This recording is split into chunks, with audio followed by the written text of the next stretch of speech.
तो वीडियो को शुरू से अंत तक देखिए। इस टॉपिक से बहुत से प्रश्न निकलते हैं और आपको इस टॉपिक से बहुत सारे प्रश्न इंपॉर्टेंट देखने को डायरेक्टली एग्जाम में मिलेंगे। देखिए फर्स्ट क्वेश्चन हमारा क्या कहता है कि मकरकंद शहद में रूपांतरित होता है। तो मकरकंद जो शहद है, एक शहद का एक टाइप है, ये कहाँ पे रूपांतरित होता है? तो देखिए मकरकंद शहद जो है वह कर्मी मक्खी के क्रॉप में यह रूपांतरित होता है। ठीक है, कर्मी मक्खी के क्रॉप में मकरकंद शहद रूपांतरित होता है। ऑप्शन सी क्या हो जाएगा इस क्वेश्चन का? बिल्कुल करेक्ट हो जाएगा।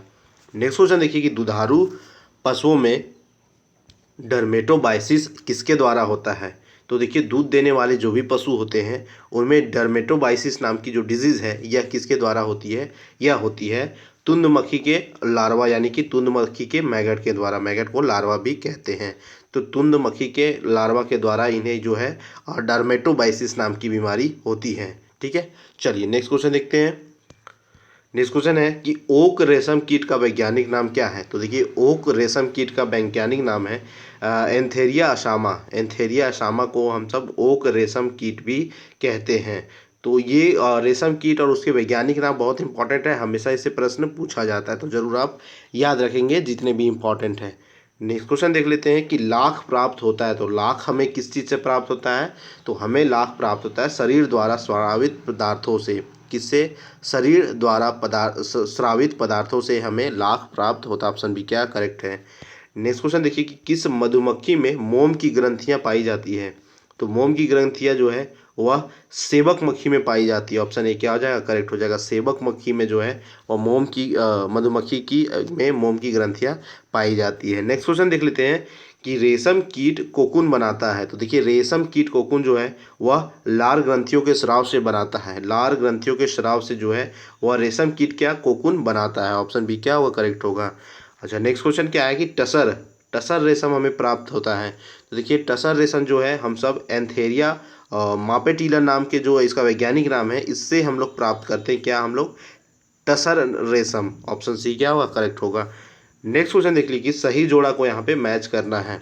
तो देखिए एपीकल्चर मधुमक्खी, पिसीकल्चर पक्षी, सेरीकल्चर जो है वो मधुमक्खी और एपीकल्चर जो है रेशम कीट। इसमें एक कुछ जो है वो सही है, बाकी सब गलत है। तो देखिए एपीकल्चर जो है मधुमक्खी के अध्ययन को ही कहते हैं। ऑप्शन ए क्या हो जाएगा? करेक्ट। बाकी ये तीनों ऑप्शंस क्या है? गलत हैं।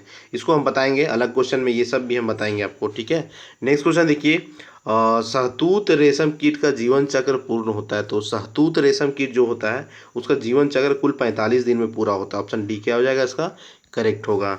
नेक्स्ट क्वेश्चन देखिए कि मुर्गी पालन में डर्मी के लिए उपयुक्त यानी कि प्रयुक्त औषध है। तो मुर्गी पालन में डवर्मिक के लिए प्रयुक्त कौन सी औषधि है? तो इसका राइट आंसर है option C antihelminthic. Antihelminthic. देखिए मुर्गी पालन में जो है कि पारासाइट के कारण बहुत सारी बीमारियां हो जाती है मुर्गियों में और मुर्गों में। तो ये इसमें जो है इसको ट्रीटमेंट करने के लिए एंटी पैरासाइटिक ड्रग्स का इस्तेमाल किया जाता है जो इन पैरासिटिक डिजीज़ को दूर कर देता है। ठीक है, और ये पैरासिटिक डिजीज़ जो मुर्गियों में होता है या इंटरनल और एक्सटर्नल दोनों रूप से प्रभावित करता है मुर्गों को। तो देखिए एंटी हेलमिनेथिक नाम की जो ड्रग्स है इसका इस्तेमाल किया जाता है मुर्गी पालन में डर्मिमिक के लिए यूज़ किया जाता है, यानी कि इसका ट्रीटमेंट के लिए यूज़ किया जाता है। ठीक है, ऑप्शन सी क्या हो जाएगा? राइट हो जाएगा। नेक्स्ट क्वेश्चन देखिए कि अलवनजलीय मछली कौन सी है? तो अलवनजलीय मछली जो है वो कौन सी है? साइप्रिनस कैप्रियो जो है वो अलवनजलीय मछली है। नेक्स्ट क्वेश्चन देखिए कि आईजी ग्लास बनाया जाता है। तो आईजी ग्लास हम सब बनाते हैं मछलियों से आईजी ग्लास का निर्माण होता है। ऑप्शन सी क्या है? करेक्ट है आंसर इसका। नेक्स्ट क्वेश्चन देख लीजिए कि उपयोगिता के आधार पर नागपुरी भैंसें किस श्रेणी में आती हैं? तो उपयोगिता के आधार पर बात करें तो जो नागपुरी भैंसें हैं वो किस श्रेणी में आएगी? ये सभी दुधारू पशुओं की श्रेणी में आती है नागपुरी भैंसें। ठीक है, दुधारू पशुओं की श्रेणी में। नेक्स्ट क्वेश्चन देखिए कि भारत में मधुमक्खी की कौन सी जाति पाली जाती है? तो भारत में जो है मधुमक्खी की कौन सी? तो एपिस इंडिका नाम की जो प्रजाति है मुख्यतः ये पाली जाती है। ऑप्शन ए क्या हो जाएगा? करेक्ट हो जाएगा। नेक्स्ट क्वेश्चन देख लीजिए कि दुधारू पशु की सबसे अच्छी दुधारू किस्म कौन सी है? तो आपको पता है कि हॉल्स्टीन फ्रीजियन जो होती है वो सबसे अधिक दूध देने वाली पशु मानी जाती है, सबसे दूध देने वाली गाय मानी जाती है। ठीक है, क्या नाम है? हॉल्स्टीन फ्रीजियन सबसे दुधारू किस्म है। यह बहुत इंपॉर्टेंट है, जरूर याद रखिएगा इस क्वेश्चन को। देखिए नेक्स्ट क्वेश्चन है कि इनमें मुर्गी की कौन सी नस्ल दुनिया में सबसे अधिक अंडे देने वाली है? तो मुर्गी की नस्ल जो दुनिया में सबसे अधिक अंडे देने वाली है वो कौन सी है? यह है श्वेत लेगहॉर्न। श्वेत लेगहॉर्न दुनिया में सबसे अधिक अंडा देने के लिए प्रचलित एक नस्ल है मुर्गी की। नेक्स्ट क्वेश्चन देखिए कि राजस्थान में बायोमास ऊर्जा की बहुत अधिक संभावना है, क्यों? देखिए राजस्थान में जो है वो बायोमास की ऊर्जा की बहुत अधिक संभावना होने का कारण है सरसों की भूसी उपलब्ध है यहाँ पे। ठीक है, यहाँ पे सरसों की भूसी उपलब्ध होने के कारण वहाँ पे जो है आपको बायोमास ऊर्जा की बहुत ही पोटेंशियल देखी जाती है। नेक्स्ट क्वेश्चन देख लीजिए, दूध का धवल रंग निम्नलिखित में से किसकी उपस्थिति के कारण होता है? इस क्वेश्चन को मैंने अच्छे से बताया था पूरे डिटेल में। तो देखिए दूध का जो धवल रंग होता है वह कैसिन की उपस्थिति के कारण होता है। ठीक है, कैसिन की उपस्थिति के कारण होता है। नेक्स्ट क्वेश्चन देखिए, निम्नलिखित में से कौन सी भैंस हरियाणा में काला सोना के नाम से प्रचलित है या काला सोना कहलाती है? तो देखिए मुर्रा नाम की जो भैंस है उसे हरियाणा के लोग जो है वो काला सोना नाम से बुलाते हैं। कौन सी प्रजाति? मुर्रा। नेक्स्ट क्वेश्चन देख लेते हैं, ऐसे मवेशी जिनमें गायों से ज़्यादा मात्रा में दूध मिलता है परंतु बैल बेकार प्रभावी पशु हैं, तो कौन से मवेशी? आपको पता है कि दुधारू नस्लें जितनी भी आती हैं, गाय जितनी भी आती है उसमें गाय तो यूज़ में आ जाता है, बहुत ही अधिक दूध देती है तो दूध के लिए गाय तो यूज़फुल होता है, लेकिन बैल जो होते हैं उसके यानी कि मेल जो पार्ट होते हैं वो उतने यूज़फुल नहीं होते हैं, वो कमज़ोर होते हैं और खेती के लिए भी इस्तेमाल वो उतने अच्छे तरीके से नहीं हो पाता है।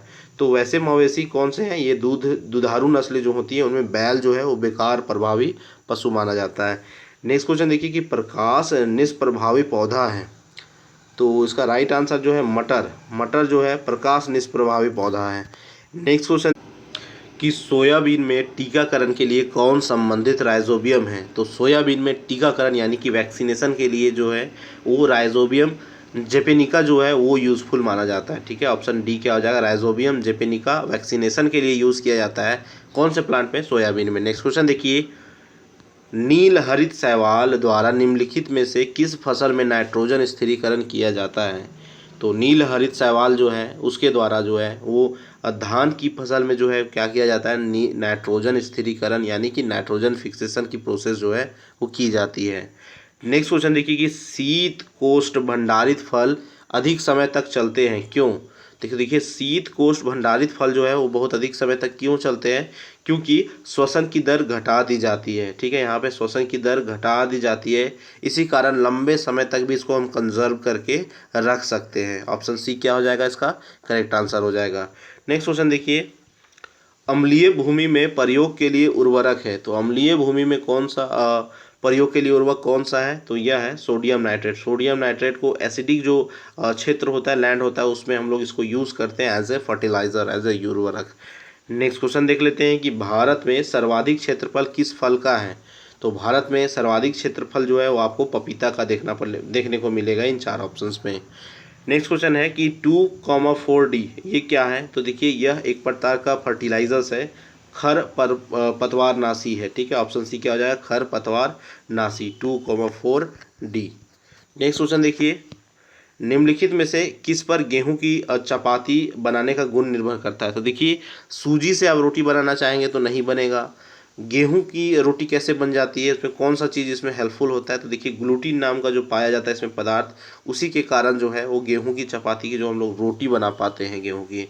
नेक्स्ट क्वेश्चन देखिए कि अग्नि निर्जा रोग किससे संबंधित है? तो अग्नि निर्जा रोग जो है वो आपको नारियल के पेड़ में देखने को मिलती है। ऑप्शन डी क्या हो जाएगा? राइट आंसर हो जाएगा। नेक्स्ट क्वेश्चन है कि चावल की फसल के लिए जैव उर्वरक का कार्य करता है, तो चावल की फसल में जैव उर्वरक का काम कौन सा करता है? तो जैव उर्वरक का काम चावल की फसल में यही ब्लू ग्रीन अलगे जो बोलते हैं जिसको नीला हरित शैवाल कहते हैं, यही काम करता है। अभी बताया था मैंने इसको। नेक्स्ट क्वेश्चन देखिए कि निम्न में से किस एक की खेती पौधे का प्रतिरोपण करके की जाती है? तो पौधे का प्रतिरोपण करके किसकी खेती की जाती है? तो यह प्याज की। ठीक है, प्याज की। नेक्स्ट क्वेश्चन देखिए, नेक्स्ट क्वेश्चन है कि निम्नलिखित में से कौन सी मिश्रित खेती का प्रमुख विशेषता है? तो मिश्रित खेती की प्रमुख विशेषता क्या होती है? इसकी यह होती है कि दो या दो से अधिक सस्यों को एक ही खेत में उगाया जाता है। ठीक है, दो या दो से अधिक तरह के टाइप के जो है वो खेती की जाती है एक ही खेत में 2 प्रकार की जो बीज है वो बोए जाते हैं। ऑप्शन बी क्या हो जाएगा, करेक्ट हो जाएगा। नेक्स्ट क्वेश्चन देखिए कि हरित क्रांति से बढ़ावा मिलता है, तो हरित क्रांति से गेहूं के उत्पादन में अधिकतम वृद्धि को बढ़ावा मिला है। नेक्स्ट क्वेश्चन है कि निम्नलिखित में से किस उर्वरक में फसलों के लिए आवश्यक सभी पोषक तत्व पाए जाते हैं।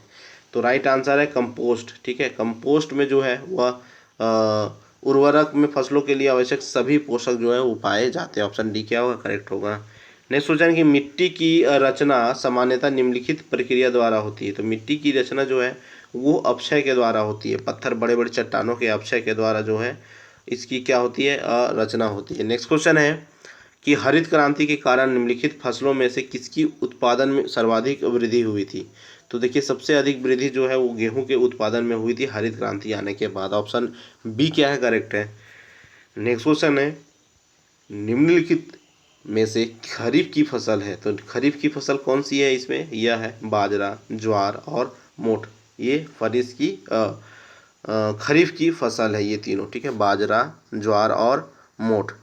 नेक्स्ट क्वेश्चन देख लिए, अंधी गुड़ाई से संबंधित फसल है। तो अंधी गुड़ाई किससे संबंध रखता है, ये गन्ना से संबंध रखता है। ठीक है, अंधी गुड़ाई जो है वो गन्ना से संबंधित फल है। नेक्स्ट क्वेश्चन देखिए कि पायरस मेलस निम्नलिखित में से किसका वैज्ञानिक नाम है। पायरस मेलस जो है वो हम लोग सेव को भी कहते हैं। ठीक है, सेव का भी वैज्ञानिक नाम क्या है, पायरस मेलस, पायरस मेलस। नेक्स्ट क्वेश्चन देख लीजिए कि राष्ट्रीय कृषि प्रौद्योगिकी प्रोजेक्ट घोषित हुआ था, तो शोषित है। तो राष्ट्रीय कृषि प्रौद्योगिकी प्रोजेक्ट जो है किससे शोषित है, या विश्व बैंक, वर्ल्ड बैंक जो है इसको फाइनेंस कर रहा है, इस प्रोजेक्ट को, किसको, राष्ट्रीय कृषि प्रौद्योगिकी प्रोजेक्ट। इसमें कृषि को उन्नत बनाना, इसके क्षेत्र में रिसर्च एंड डेवलपमेंट है ना, फार्मर ओरिएंटेड काम करना, ये सभी इस प्रोजेक्ट की जो है वो एम है। तो ऑप्शन ए क्या होगा, विश्व बैंक इसको फंड कर रहा है। नेक्स्ट क्वेश्चन की अन्न एक समृद्ध स्रोत है। तो अन्न में किस चीज़ का स्रोत सबसे रिच, तो देखिए स्टार्च बहुत ही रिच क्वांटिटी में पाए जाते हैं किसी भी अन्न में। ठीक है, नेक्स्ट क्वेश्चन देखिए कि निम्न में से कौन भारत में विकसित की गई अर्धवामन बासमती चावल की उच्च उपजाऊ किस्म है। तो भारत में विकसित की गई अर्धवामन बासमती चावल की सबसे उच्च उपजाऊ कौन सी, यह है रत्ना। ऑप्शन बी क्या हो जाएगा, करेक्ट हो जाएगा। नेक्स्ट क्वेश्चन देखिए कि मल्चिंग सहायता करती है। तो देखिए मल्चिंग जो सहायता करती है यह करती है नमी के संरक्षण में। खेतों वेतों में आपने देखा है कि चावल की जो पैकेट आती है एक जूट की बनी बोरी से आती है, वैसे बोरे को यूज करके उसको भिगा के आप फसल पे रख दीजिए, या फिर वैसा लकड़ी का सूखा लकड़ी या रेशेदार लकड़ी को आप भिगा के फसल पे रख दीजिए, या फिर गाय को खिलाने वाला जो फॉडर होता है उसको भिगा के रख दीजिए। इन सभी से क्या होता है कि प्लांट जो हम लोग खेती करते हैं उसकी जो नमी है उसको बनाई बरकरार रखी जाती है, क्योंकि ये जूट के बने जो होते पैकेट होते हैं वो बहुत दिन तक उसमें पानी अपने में स्टोर करके रख सकती है। इसलिए जहाँ नमी की कमी होती है वैसे हम लोग मल्चिंग के मेथड से इसकी नमी को बरकरार रखते हैं। तो मल्चिंग सहायता करती है कि नमी के संरक्षण में। नेक्स्ट क्वेश्चन देखिए कि सफ़ेद कीटट एक महत्वपूर्ण कवक रोग है। तो सफ़ेद कीटट नामक रोग जो है वो सरसों में आपको देखने को मिलता है। सफ़ेद कीटट, ऑप्शन बी क्या हो जाएगा, करेक्ट हो जाएगा। नेक्स्ट क्वेश्चन है मक्का में सफ़ेद कली किस तत्व की कमी से होती है। तो मक्का में सफ़ेद कली नाम की जो बीमारी है वो जिंक की कमी से होती है। ऑप्शन बी क्या हो जाएगा, करेक्ट हो जाएगा, जिंक की कमी से। नेक्स्ट क्वेश्चन है कि पर्वतीय ढलान पर मृदा अपरदन को किस प्रकार नियंत्रित किया जा सकता है। तो पर्वतीय ढलान पर जो है मृदा अपरदन है ना, इसको हम लोग कंट्रोल कर सकते हैं किसके, सोपान यानी कि कंटर जो होता है ना कृषि के द्वारा, इसको हम लोग क्या कर सकते हैं, कंट्रोल कर सकते हैं। नेक्स्ट क्वेश्चन है कि निम्नलिखित में से कौन सी खरीफ की फसल है। तो देखिए मकई जो है वो खरीफ फसल है। ठीक है, मकई जो है वो खरीफ फसल है। नेक्स्ट क्वेश्चन है कि काजू के लिए उपयुक्त मिट्टी है। तो काजू की खेती जो है वो लाल मिट्टी में बहुत अच्छी होती है। ऑप्शन सी क्या होगा, करेक्ट होगा। नेक्स्ट क्वेश्चन है कि पादपों को उगाने के लिए कौन सी मिट्टी सर्वश्रेष्ठ होती है। तो पादप उगाने के लिए दोमट मिट्टी जो है वो सबसे सर्वश्रेष्ठ मानी जाती है। ऑप्शन बी क्या है, करेक्ट है। और फ्रेंड्स इस वीडियो का लास्ट क्वेश्चन ये है कि सोपानी कृषि रोकती है। तो सोपानी कृषि जो है वो क्या रोकती है, वो मृदा अपरदन को रोकती है। ऑप्शन ए क्या हो जाएगा इस क्वेश्चन का, करेक्ट होगा। तो ये थे मोस्ट इंपॉर्टेंट सेलेक्टेड 50 क्वेश्चन। ये हमेशा वो प्रश्न एग्जाम में देखने को हमेशा मिलते हैं और बहुत ही इंपॉर्टेंट क्वेश्चन है, तो आप इन्हें ज़रूर याद कर लीजिएगा। वीडियो कैसा लगा ज़रूर बताएं। Thank you.